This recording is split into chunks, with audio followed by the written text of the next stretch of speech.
नमस्कार दोस्तों, एक बार फिर से आपका स्वागत है आपके अपने YouTube channel Dadhimati Sanskrit education में। दोस्तों, आज हम SST के मॉडल प्रश्न पत्र पे चर्चा करेंगे, जिसमें हम 20 प्रश्नों पे चर्चा करेंगे। तो आपसे निवेदन है कि 20 प्रश्नों को पूरा देखिएगा, क्योंकि बहुत ही अच्छे प्रश्न हैं। और आज हमने जो प्रश्न लिए हैं वो भूगोल से संबंधित है, भारत और विश्व के भूगोल से संबंधित प्रश्न हैं। तो 20 में से आपके कितने सही होते हैं, ज़रूर से कमेंट बॉक्स में जाकर के कमेंट कीजिएगा। चैनल पे यदि आप पहली बार पधारे तो सब्सक्राइब करके बेल आइकन ज़रूर से प्रेस कीजिएगा, क्योंकि शिक्षा और रोजगार से संबंधित वीडियो आपको यहाँ पर मिलने वाले हैं। तो शुरू कर लेते हैं। और दोस्तों, इससे पहले के जितने भी जो थ्योरी के वीडियो हैं, संस्कृत के थ्योरी के और जीके की थ्योरी के, यदि वो आपने अभी तक नहीं देखे तो चैनल की प्लेलिस्ट में जाकर के उनका भी ज़रूर से अवलोकन कीजिएगा। इस वीडियो को पूरा देखने के बाद अपने मित्रों के साथ ज़रूर से शेयर कीजिएगा। तो शुरू कर लेते हैं आज का ये वीडियो। स्वेज नहर कब बन करके तैयार हुई? स्वेज नहर कब बन करके तैयार हुई? 1851, 1890, 1869 और 1871। तो दोस्तों, 20 में से कितने प्रश्न सही होते हैं, ज़रूर से कमेंट में बॉक्स में जाकर के कमेंट कीजिएगा। और यदि आपकी कोई क्यूरी है तो ज़रूर से कमेंट कीजिएगा। तो स्वेज नहर कब बन करके तैयार हुई? 1869 में। बात कर लेते हैं दूसरे प्रश्न की। बहुत अच्छे प्रश्न हैं, आज भूगोल के प्रश्नों पे हम चर्चा कर रहे हैं। किस महाद्वीप को श्वेत महाद्वीप के नाम से भी जाना जाता है? तो वह महाद्वीप जिसको श्वेत महाद्वीप के नाम से जानते हैं, अंटार्कटिका, अफ्रीका, ऑस्ट्रेलिया या यूरोप। तो कौन सा महाद्वीप है जिसको श्वेत महाद्वीप के नाम से जानते हैं? तो वो महाद्वीप है अंटार्कटिका। बात कर लेते हैं तीसरे प्रश्न की। किस महाद्वीप को प्रायद्वीपीय महाद्वीपों के नाम से भी जानते हैं? यानी वह महाद्वीप जिसको प्रायद्वीपीय महाद्वीप के नाम से जानते हैं। अफ्रीका, यूरोप, ऑस्ट्रेलिया या इनमें से कोई नहीं।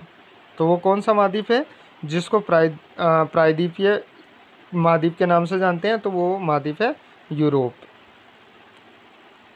बात कर लेते हैं चौथे प्रश्न की। निम्नलिखित में से किस महाद्वीप को महाद्वीपों का महाद्वीप कहा जाता है? किस महाद्वीप को महाद्वीपों का महाद्वीप कहा जाता है? अफ्रीका, यूरोप, ऑस्ट्रेलिया या एशिया। तो महाद्वीपों का महाद्वीप किस महाद्वीप को कहते हैं? एशिया महाद्वीप को। प्रतिचक्रवात, पांचवा प्रश्न है। प्रतिचक्रवात की आकृति सामान्यतः होती है। प्रतिचक्रवात की आकृति सामान्यतः होती है अंडाकार, त्रिभुजाकार, गोलाकार या इनमें से कोई नहीं। तो प्रतिचक्रवात की बात कर रहे हैं तो प्रतिचक्रवात जो होते हैं वो गोलाकार आकृति में पाए जाते हैं। बात कर लेते हैं छठे प्रश्न की। लोयस का पठार है। लोयस का पठार किस प्रकार का है? जलकृत है, पवनकृत है, नदीकृत है या इनमें से कोई नहीं। तो लोयस का पठार कैसा है? पवनकृत है। बात कर लेते हैं सातवें प्रश्न की। पृथ्वी के वायुमंडल का सर्वाधिक घनत्व कहाँ पर होता है? पृथ्वी के वायुमंडल का सर्वाधिक घनत्व कहाँ पर होता है? क्षोभ मंडल, समतल मंडल या समतल मंडल या ओजोन मंडल या इनमें से कोई नहीं, या बाहरी मंडल, कुछ भी ऑप्शन हो सकता है। तो वायुमंडल का सर्वाधिक जो घनत्व होता है वो क्षोभ मंडल में पाया जाता है। बात कर लेते हैं आठवें प्रश्न की। निम्नलिखित में से किसे विश्व की छत कहते हैं? यानी कि किस पठार को जो है विश्व की छत का पठार के नाम से जानते हैं? काराकोरम, तियानसान, पामीर या इनमें से कोई नहीं। तो पामीर के पठार को विश्व की छत के नाम से भी जाना जाता है। बात कर लेते हैं आगे। पठारी क्षेत्र में निम्न में से कौन सा खनिज नहीं पाया जाता? पठारी क्षेत्रों में इनमें से कौन सा खनिज नहीं पाया जाता? मैग्नीज, कोयला, लोहे, इस्क और खनिज तेल। तो खनिज तेल जो है वो पठारी क्षेत्रों में नहीं पाया जाता है, बल्कि ये कहाँ पाया जाता है? अधिकतर रेगिस्तानी इलाकों में पाया जाता है। यूरोप की एक पर्वत श्रृंखला है।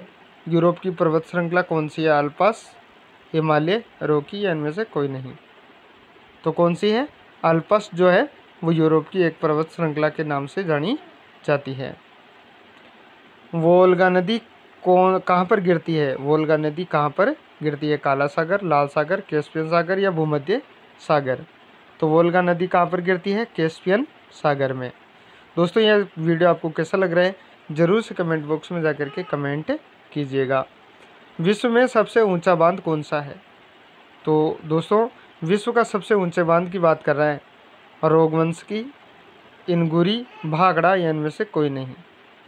तो कौन सा है? रोगवंश जो कि तजाकिस्तान में स्थित है। कजाकिस्तान। पेरिस शहर किस नदी के तट पर स्थित है? पेरिस शहर किस नदी के तट पर स्थित है? सतलज, सीन, डैन्यूब या टाइबर? तो पेरिस की बात कर रहा है, तो पेरिस जो है वो सीन नदी के तट पर स्थित है। वियना शहर किस नदी के तट पर बसा हुआ है? वियना, टाइबर, सतलज, सीन या डैन्यूब?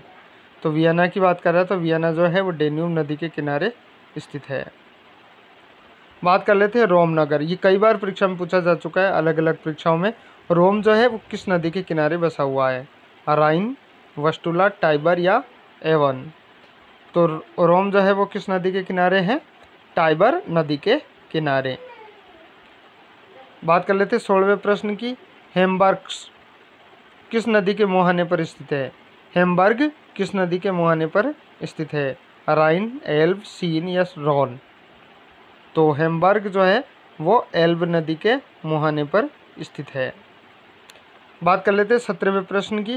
निम्न में से कौन सा शहर नील नदी के किनारे बसा हुआ है? नील नदी के किनारे कौन सा शहर बसा हुआ है? खार्तूम, नैरोबी, अदीस अबास या किंसाना?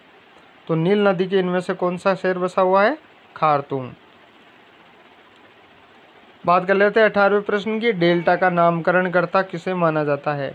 डेल्टा का नामकरण यानी कि जो डेल्टा होते हैं, अलग अलग नदी जो डेल्टा पाए जाते हैं, उसका सबसे पहले नामकरण किसने किया था?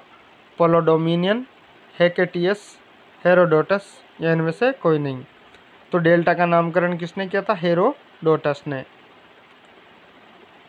19वां प्रश्न। सदाबहार वन कहाँ पाए जाते हैं? इन क्षेत्रों में सदाबहार वन कहाँ पाए जाते हैं? फ्रांस, कनाडा, ऑस्ट्रेलिया या ब्राज़ील? तो सदाबहार वनों की बात कर रहा है, तो सदाबहार वन जो है ब्राज़ील में पाए जाते हैं। और दोस्तों आज का अंतिम प्रश्न 20वां। सवाना घास का मैदान कहाँ स्थित है? सवाना घास का मैदान कहाँ स्थित है? अफ्रीका में, ऑस्ट्रेलिया में, अमेरिका में या यूरोप में? तो सवाना प्रकार की जो घास है वो कहाँ पर पाई जाती है?